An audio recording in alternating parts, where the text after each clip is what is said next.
Santiago, hijo de Zebedeo, más conocido como Santiago el Mayor, fue uno de los 12 apóstoles elegidos por Jesús para caminar a su lado. Nacido a orillas del mar de Galilea, en medio del arduo trabajo de pescadores y la sencillez de una vida dedicada al sustento de la familia, Santiago jamás imaginó que su historia tomaría proporciones tan extraordinarias. Era un hombre común, moldeado por las redes y las olas, pero que, al escuchar el llamado de Jesús, dejó todo atrás y se convirtió en parte de algo mucho más grande que él mismo. Apodado por el Maestro como Hijo del Trueno, Santiago era conocido por su fuerza, pasión y valentía. Estuvo presente en los momentos más íntimos de la jornada de Jesús, siendo testigo de milagros que desafiaban las leyes de la naturaleza y escuchando palabras que transformaron el curso de la humanidad. Pero su vida no estuvo exenta de desafíos. Al igual que el trueno que anuncia una tormenta, Santiago enfrentó persecuciones e incertidumbres, pasando de ser un humilde pescador galileo a una de las figuras más influyentes del cristianismo primitivo. Esta historia nos invita a sumergirnos en la vida de Santiago desde sus primeros días en Galilea hasta los últimos momentos de su jornada, explorando cómo se convirtió en el primero de los apóstoles en dar su vida por el Evangelio. Entre lecciones difíciles, lecciones profundas y una fe que lo guió hasta el final, la trayectoria de Santiago nos invita a reflexionar sobre el verdadero significado del coraje, el sacrificio y el servicio. Su historia es poderosa, inolvidable y cargada de significado. Santiago nació entre el aroma salado del mar de Galilea, en una aldea de pescadores donde las mañanas comenzaban temprano y los días terminaban bajo el brillo dorado del atardecer, reflejado en las aguas. Era una vida sencilla, marcada por el constante sonido de las olas que golpeaban los barcos y las voces de las familias que vivían al ritmo de las redes que se lanzaban y recogían. Su padre, Zebedeo, era conocido en la región como un hombre fuerte y trabajador, dueño de un barco robusto y de una sabiduría que enseñaba más con ejemplos que con palabras. Salomé, su madre, era una mujer de fe, cuyas oraciones parecían elevarse junto con el humo de las lámparas al caer la noche. Santiago creció al lado de su hermano Juan, inseparables como las mareas que iban y venían.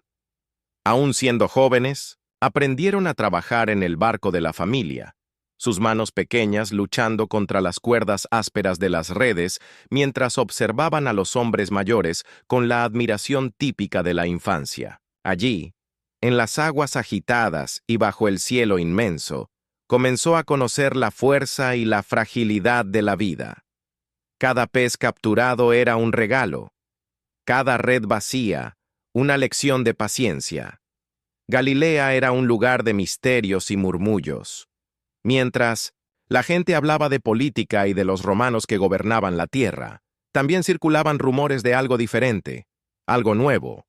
Historias sobre un predicador que caminaba por los pueblos haciendo cosas que nadie podía explicar. Santiago escuchaba esas historias con una mezcla de curiosidad e incredulidad, pero seguía con su vida de pescador, creyendo que su destino estaba trazado entre redes y mareas. Sin embargo, había algo en él, algo que él mismo no podía explicar, una inquietud, como el viento que precede una tormenta, algo que pronto cambiaría todo. El sol comenzaba a elevarse en el horizonte, dorando las aguas del mar de Galilea, mientras Santiago y Juan lanzaban sus redes una vez más. Era un día como cualquier otro, marcado por el vaivén de las olas y el trabajo constante que sostenía a la familia. Zebedeo, con la experiencia de quien conocía cada curva de ese mar, observaba a sus hijos, dando instrucciones entre tirones de las redes. Pero algo diferente flotaba en el aire aquella mañana, un silencio inusual, como si el mundo contuviera la respiración. Fue entonces cuando él apareció. Un hombre de pasos firmes, pero con una mirada que parecía ver más allá de lo visible. Santiago percibió su presencia antes de escuchar su voz, como si hubiera una fuerza invisible que atraía su atención. El hombre se acercó y con una calma desarmante, simplemente dijo: «Síganme, y yo los haré pescadores de hombres». Esas palabras resonaron como truenos en el corazón de Santiago, aunque no comprendiera completamente su significado. Su hermano, Juan, parecía tan sorprendido como él, pero antes de que pudieran cuestionar o dudar, ambos sintieron algo inexplicable, una certeza, una urgencia. Dejaron las redes, el barco, al Padre, todo. No hubo discusiones ni despedidas elaboradas, solo un movimiento impulsivo que parecía guiado por una fuerza mayor. El camino que siguieron junto a ese hombre que se presentó como Jesús estuvo marcado por una mezcla de fascinación y misterio. A cada paso, Santiago sentía que dejaba atrás no solo las redes y el barco, sino una vida entera. ¿Qué significaba exactamente ser pescador de hombres? El futuro parecía una tierra desconocida, pero una cosa era segura: no había vuelta atrás. Mientras caminaban, otros se unían al grupo, cada uno con su propia historia y sus propios cuestionamientos. Santiago observaba a Jesús, intentando entender quién era ese hombre que con tan pocas palabras había transformado el rumbo de su vida, y las respuestas parecían estar siempre adelante, como un horizonte inalcanzable. Los días junto a Jesús eran diferentes a todo lo que Santiago había vivido. Las orillas del mar de Galilea, que antes eran el escenario de su rutina, ahora se convertían en el escenario de milagros y multitudes. Santiago veía con sus propios ojos cosas que desafiaban cualquier explicación. Un hombre ciego recobraba la vista, una niña que había muerto volvía a la vida, y de lo poco surgía lo suficiente para alimentar a miles. Jesús no solo predicaba, hacía cosas que parecían doblar las reglas del mundo. Fue en ese contexto que Santiago y Juan recibieron un apodo que, al principio, sonó casi como una broma, pero que pronto demostró ser mucho más profundo.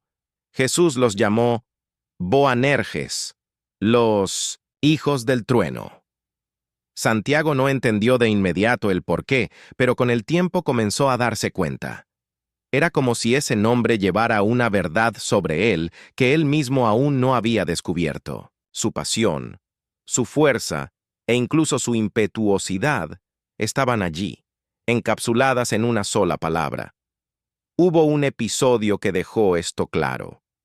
Una vez, al pasar por una aldea que se negó a recibir a Jesús, Santiago y Juan, llenos de fervor, preguntaron al maestro si debían pedir que el fuego descendiera del cielo para consumirla. Era una reacción impulsiva, nacida del celo por la causa de Jesús, pero el maestro, con paciencia infinita, los reprendió suavemente, enseñándoles que su misión no era de destrucción, sino de amor y redención.